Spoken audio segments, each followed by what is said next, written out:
Aloha, it's Keegan, and I'm standing in front of the nucleo of Porta del Sole in the community of Damanhur. And Porta del Sole is where they have the entrance to the temples of humankind. And so it's a very special underground temple complex in the mountain behind me. And I don't know how well you can see, but it's solar panels on the roof, and it's a eco community that's integrated into this Italian Piemonte, the foothills of the Alps, here in northwestern Italy. And I've been here for how long now? 3 weeks almost? Yeah, it's been wonderful.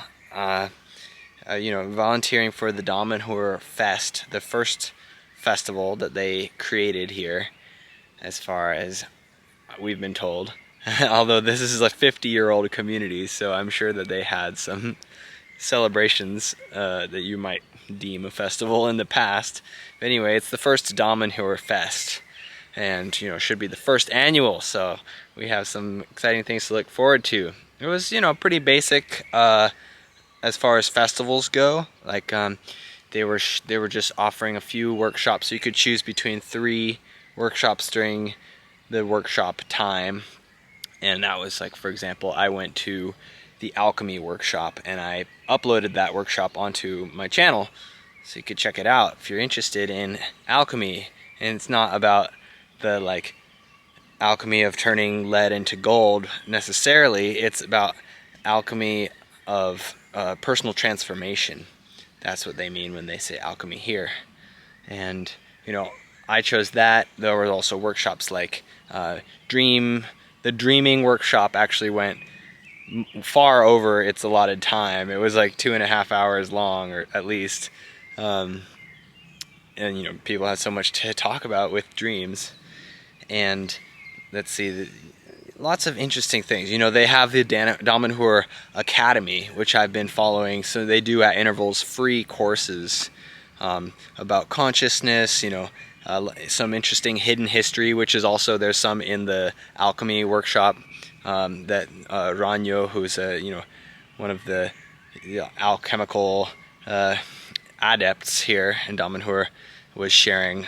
And I've seen him share also in the past about interesting history of the earth, including things like Atlantis. And it's said that in this sacred temple complex in the mountain back here, they have performed time travel and gone back to Atlantis, or people say potentially going forward in time.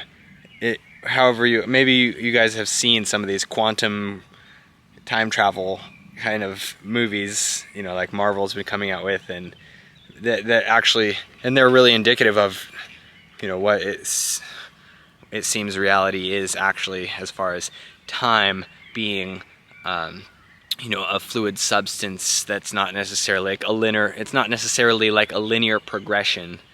It's more like you can go to different places within the quantum realm, which is everything is happening simultaneously.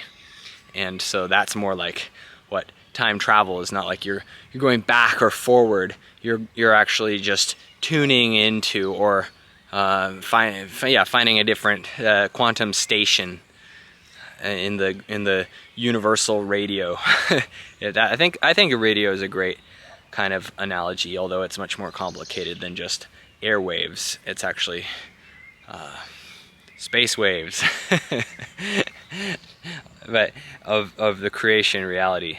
And I got my beautiful sacred geometry kind of Damanhur t-shirt just now, which I needed because I've been doing work exchange, and my t-shirt from today was pretty worn out, and I'm getting low on them t-shirts, so that I had to take the opportunity to get one of these beautiful ones that they have at the Damanhur Crea. So that's, Crea in Italian means create. Damanhur creates. So Damanhur Crea is like their mall just down the hill from where I am.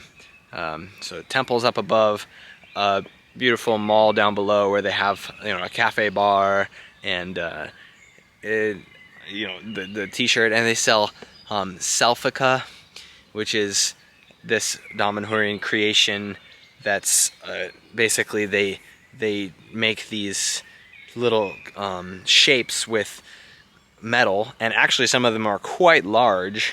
They have interesting Selfica constructions, and they are, and I'm still learning about this, but basically there's a spiritual being that is inhabiting these geometries once they create them, you know, from copper wire and little spheres. They call them spheroselves. So they're like little glass spheres that have alchemical liquids inside. So it's lots of magical, interesting things.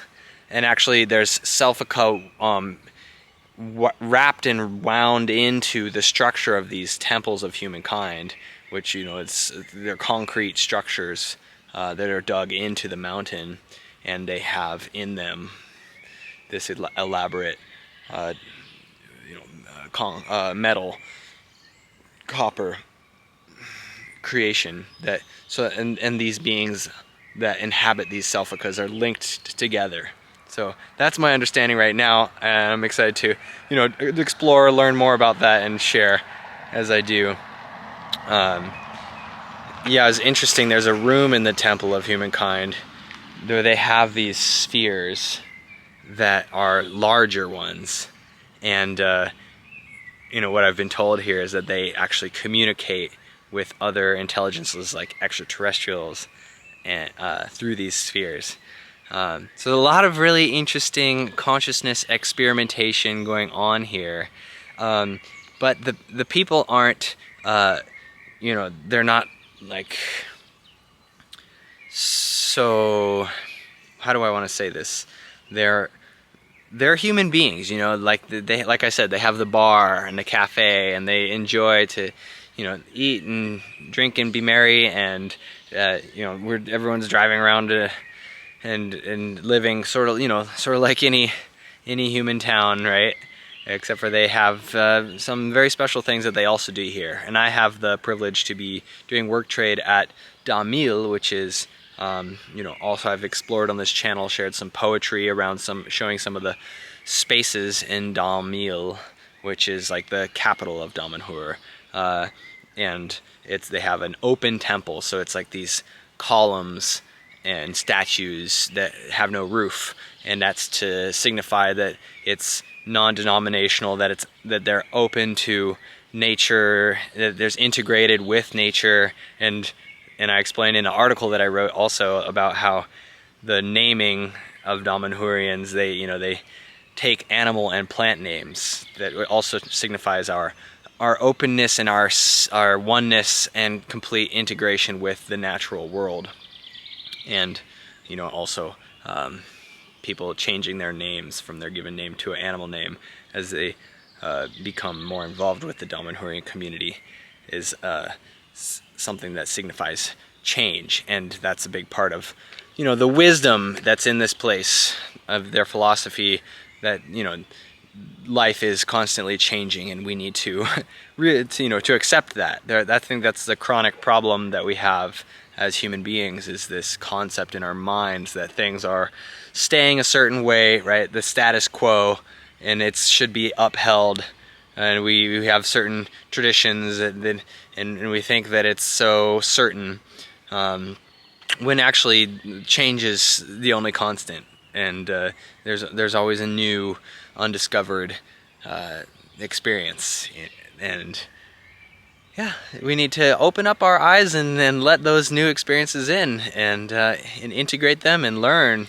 It's all about learning here on the earth. It's a Earth University, and so I'm excited to be in a community that people are prioritizing that learning journey, and you know, integrating the growth and the spiritual awakening. You know, their goal, their stated goal, is to create spiritual awakening for mankind. And you know, and so I can definitely resonate with that. And I've been moved yesterday to Akamil. So at Damil, there's two different nucleos, which is the name for a house here and a large family. So they have from anywhere from 5 to 20 people living in a house, and these houses are spread around this valley and the surrounding area. And that's how the Damanhurian, they call it a federation of communities, because each of these nucleos is like a little community into itself, and some of them are right next to each other, like the one I just moved from. I moved from the nucleo of Vyajamil to the nucleo of Akamil, and so I'm in this little attic. It's so interesting. I'll have to show it to you later. I go up these spiral staircase, little tiny one, and then I'm up in the attic, and it's kind of like its own little part of the house that's not really connected to the other parts, and but it's beautiful, you know. In this house, there's the outsides are all painted. A lot of the nucleos, the homes around, are beautifully painted, including this one on the mountain behind me. Beautiful artwork on the outside of the building. And you know, when I took a tour of the temples of humankind, I got out this camera that I'm filming this with, and I was like gonna take pictures, and they're like, oh no, you can't take pictures of this sacred space, this house, and the entrance to the temple. We try to keep it I don't know, under wraps, or just that's an experience for just here. Like a lot of people that are working in their sacred ceremonial type of spirituality, they request and require that photographs aren't happening there. So that's why I don't have video and pictures of the entire interior of the temples, but you can find some great pictures on their website, for example, and look online. And I encourage you to do that. I wanted to also share about my experience, because another thing that they don't allow photographs during is the special solstice ceremony that I got to participate with. And there were a lot of people that came from, you know, all over the place that got to participate as well. I even talked to somebody from Hong Kong, you know, a lot of Europeans, but some Canadians, and you know, it's an international community, and it's beautiful celebration of the summer solstice that happened. The ceremony that I took part in was on the 16th, and even though the solstice was on the 20th, but they did another special ceremony that I didn't get to go to that was on the 20th. But I found out they do, like, because there's Damanhur communities in different places around the world. Like there's one in Japan, there's one in Australia, there's one in Colorado, and they do the solstice ceremonies not at all at the same time. So it's like they're like building the energy of Damanhur and solstice ceremony celebration from one to the next during the solstice period. So that was one interesting thing I heard. But basically, they took these Artemisia plants, which I guess somebody told me is the same as mugwort, which I didn't realize. And so it's an herbal medicine, and it's been traditionally used for magic.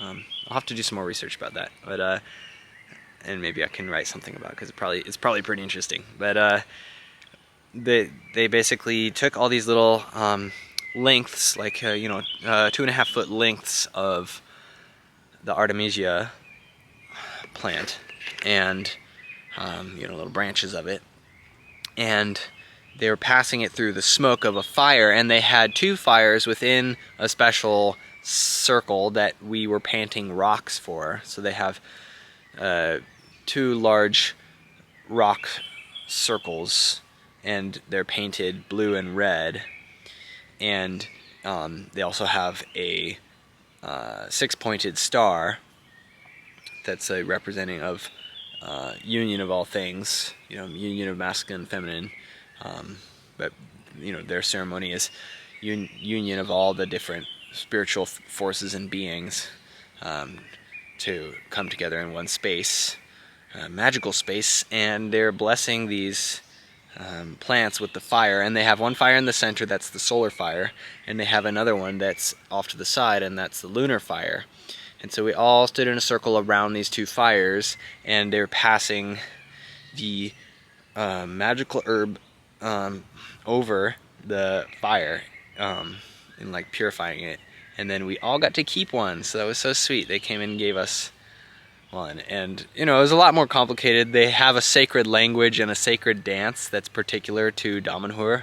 That was created as part of the a lot of like channeled inspiration from this spiritually illumined being that is their founder, their main founder. It's been a community effort from the beginning, but so they have these interesting, sacred language that's unique to hear, and so certain things that they do during the ceremony. And I guess you're just gonna have to come here someday to really experience it for yourself, because you're not allowed to share pictures or video. And I just did some other interesting ceremonies as well, including an oracle ceremony where there was a bunch of drums playing, and they had drumming actually they had a whole band during the the solstice ceremony. So they had guitar, I think they had somebody playing trumpet, and like drums, and people singing. And there was also the first night of the festival, there was a beautiful presentation by the choir here that they showed a video on a projection screen at their like amphitheater space that they have in Damil, where I'm staying and doing work trade now. And it was showing scenery from countries around the world, and they were singing beautiful songs that went with those places. And yeah, it's awesome. Lots of artistic creation, expression here, and I'm excited to share more of it with you as I grow and learn and explore. Today was super hot. It's amazing. The weather here has been super rainy. Somebody told me that it didn't rain at all for a long time before everyone showed up for the festival. But now since we have shown up, it's been like raining like almost every day, or cloudy. Today it was sunny though, and it was hot because it's a humid place, and so that makes it pretty rough. And I'm clearing out a greenhouse place and preparing a compost bin of sorts. We're actually using the Shuksugiban technique that I have another video on my channel of, burning the outside of some wood to preserve it longer from the elements. And then we're going to create, I'm working with one other guy here who's from south of Italy, and he is going to become a Damanhurian citizen, it looks like. And so, he's just been here a few months, and, they have a process for doing that, and maybe I'll go through that process. I don't know. Let's see what happens. I'm staying in town this evening because I'm gonna go speak with somebody who I met at the festival. She was selling pendulums and such things, and she is apparently into sovereignty. And I can't say too much because I haven't had too much time to talk to her. I was just volunteering and enjoying the festival. And then since then, I've been involved with the work trade. And anyway, now I'm going to have a chance this evening to go and speak with this lady, and she has a certain vision for creating a independent settlement, an independent community, like political independence, which is what I am passionate about achieving. And I think the Damanhuris would like that, but that's not their main drive at this moment. But there's some people connected within the community that have that as more of a focus, so I'm gonna go and speak with one of them. So I'll update you on how that goes, and yeah, I'll make you a better video with more scenery soon. Much love and happy creative expression, and that's what I'm enjoying now. We're doing the compost, and we're getting the garden going, and who knows what else. It's gonna be great. Much love and aloha, everyone. Conte, that's what they say here. Convoy, actually. Conte is if you say it to one person, and convoy is if you say it to more than one. So, convoy, everyone. Blessings.